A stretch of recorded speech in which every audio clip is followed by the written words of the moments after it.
I haven't gone by the name of Obi-Wan since before you were born. Liar! So we finally made it. Maul versus Obi-Wan Kenobi in Star Wars Rebels, Twin Suns.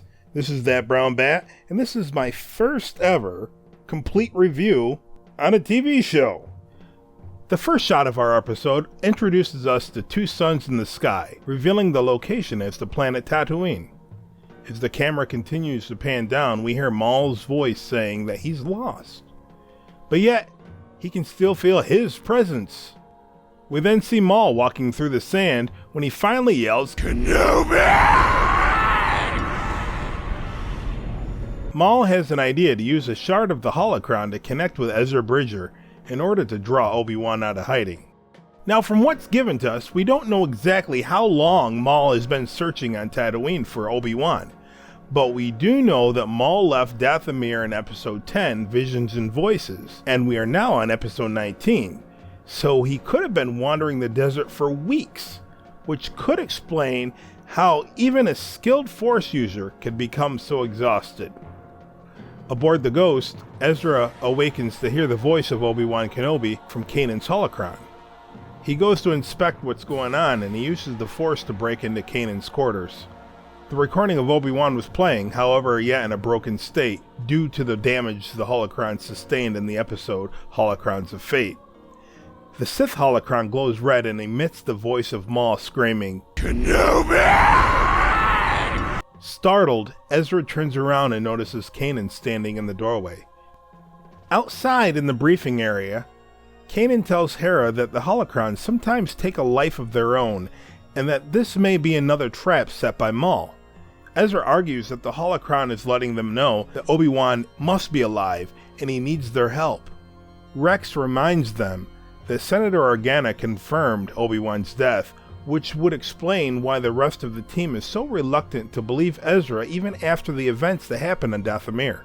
Hera takes Ezra aside and reminds him that he's needed for their upcoming assault on Lothal. The next day, Ezra manages to sneak aboard a fully loaded training A-Wing after distracting one of the rebels with a skid of A-Wing munitions. When Ezra arrives in Tatooine space, we find out that Chopper had snuck aboard and was in the rear training seat. Now, I'm not sure where Atollon is in reference to Tatooine on the galactic map, but judging on how Chopper remained unnoticed the entire trip, I'm assuming it wasn't more than a couple hours from the Rebel base to Tatooine in hyperspace time. Using the holocron pieces as a guide, Ezra has Chopper land the ship in what I think is the Jundland Wastes on Tatooine. Continuing to use the holocron pieces to guide him, he is led to a Sith holocron. When he realizes that this is a trap, he's caught off guard by some sand people.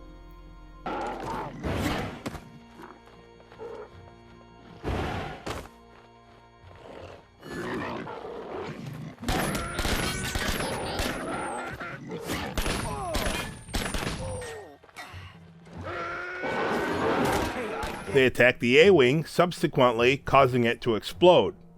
We then hear a lightsaber ignite. It's Maul.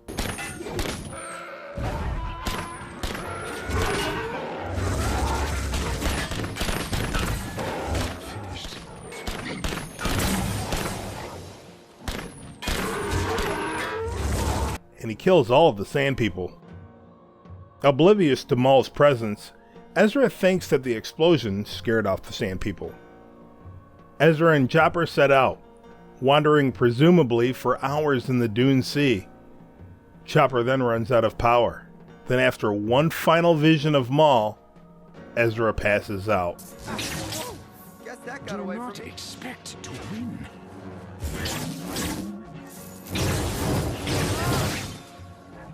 This will hurt. Got you. We then see two Boots approaching Chopper. It's Obi-Wan Kenobi. He sets up camp for the three of them. Now awake, Ezra recognizes Master Kenobi from the holocron.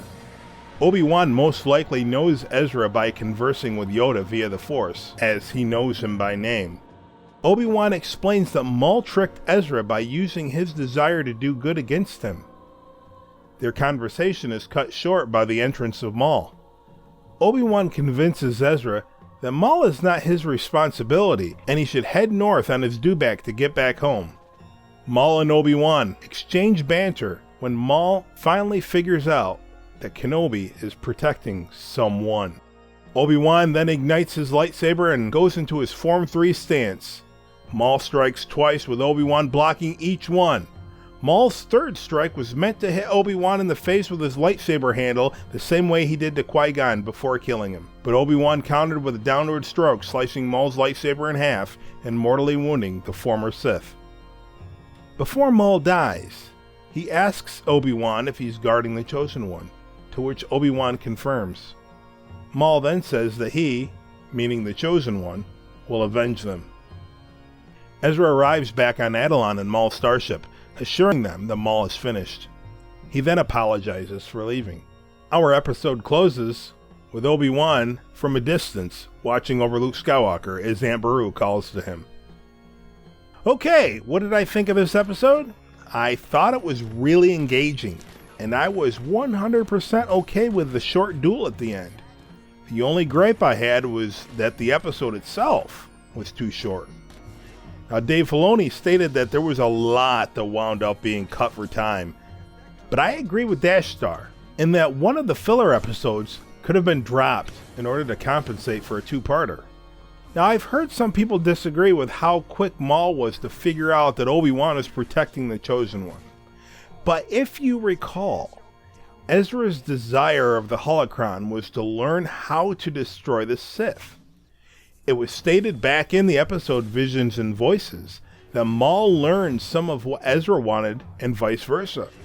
I believe that the knowledge of the Chosen One was part of the vision. However, Ezra could only see Obi-Wan in that portion of the vision, because of course Obi-Wan was protecting the Chosen One, so the link right there would be Obi-Wan. And it was also heavily stated that you will see what you want to see. As for Luke being the Chosen One, I know that Lucas stated that Anakin was the Chosen One, and the entire saga was all about Anakin's fall and repentance.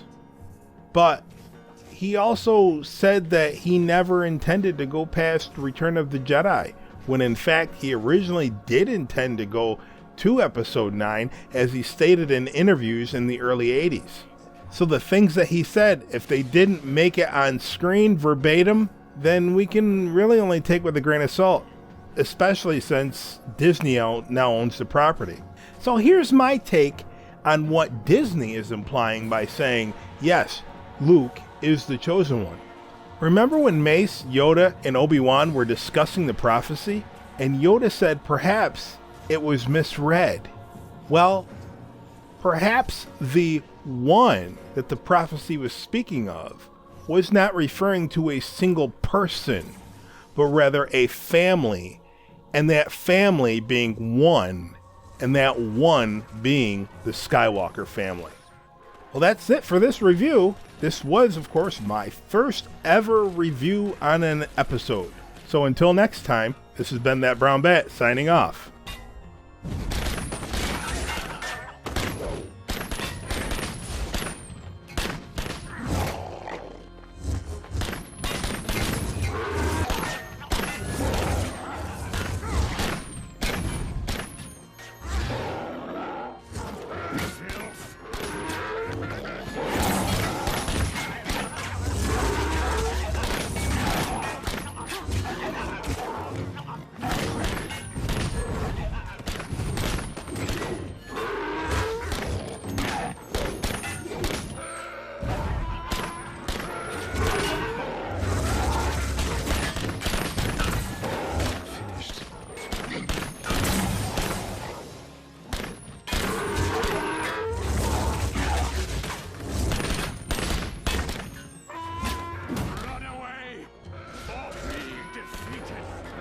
Thanks everyone for watching. If you enjoyed what you saw, give this video a big thumbs up. It really helps me out, more than you can possibly imagine. Also, come check me out on Twitter and Facebook. And don't forget to subscribe so you can be notified of all of my upcoming videos. So until next time, this has been That Brown Bat, reminding you to keep on building.